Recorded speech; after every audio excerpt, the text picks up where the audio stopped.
അവങ്കലേക്ക് നോക്കിയവർ പ്രകാശിതരായി, അവരുടെ മുഖം ലജ്ജിച്ചു പോയതുമില്ല. സങ്കീർത്തനങ്ങൾ 34:5. ജീവിതത്തിലെ ഇരുളടഞ്ഞ സാഹചര്യങ്ങളിൽ പകച്ചു നിൽക്കുന്നവർക്ക് പ്രത്യാശ നൽകുന്ന വലിയൊരു വാഗ്ദത്തമാണിത്.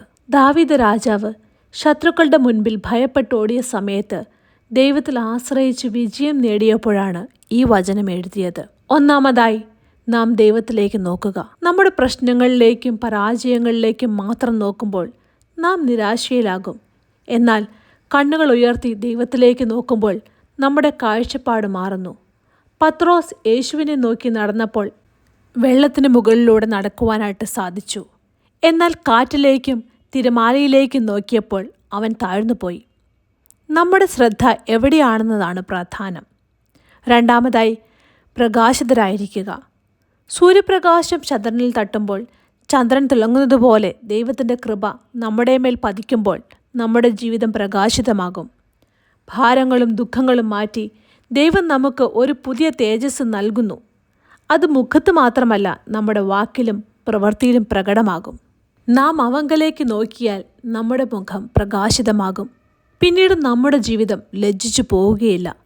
ലോകം നമ്മെ പരിഹസിച്ചേക്കാം, എന്നാൽ ദൈവത്തിൽ ആശ്രയിക്കുന്നവൻ ഒരിക്കലും ലജ്ജിച്ചു പോകുകയില്ല എന്ന് വചനം ഉറപ്പ് നൽകുന്നു.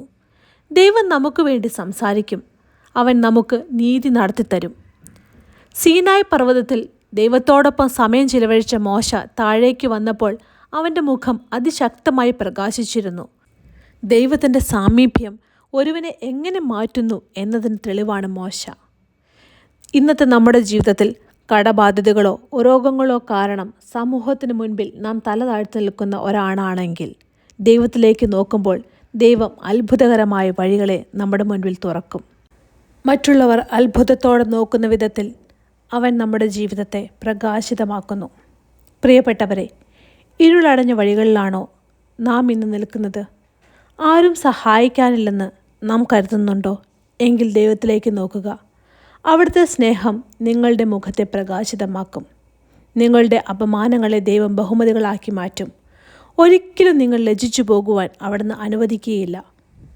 ഒരു നിമിഷം നമുക്ക് നമ്മുടെ കണ്ണുകളെ അടയ്ക്കാം, തലകളെ വണങ്ങാം. സ്വർഗീയ പിതാവേ, അങ്ങയുടെ ജീവനുള്ള വചനത്തിനായി ഞങ്ങൾ നന്ദി പറയുന്നു. ലോകത്തിൻ്റെ വെളിച്ചമായ യേശു കർത്താവേ, അങ്ങയുടെ മുഖത്തേക്ക് നോക്കുവാൻ ഞങ്ങളെ സഹായിക്കണമേ. ഞങ്ങളുടെ ജീവിതത്തിലെ ഭയങ്ങളും നിരാശകളും അപമാനങ്ങളും അങ്ങയുടെ സന്നിധിയിൽ സമർപ്പിക്കുന്നു. കർത്താവെ, അങ്ങയുടെ പ്രകാശത്താൽ ഞങ്ങളുടെ ജീവിതങ്ങളെ നിറയ്ക്കണമേ.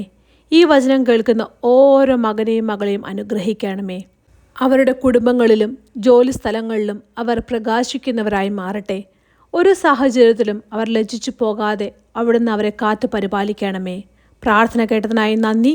യേശുവിൻ്റെ നാമത്തിൽ തന്നെ. ആമേൻ.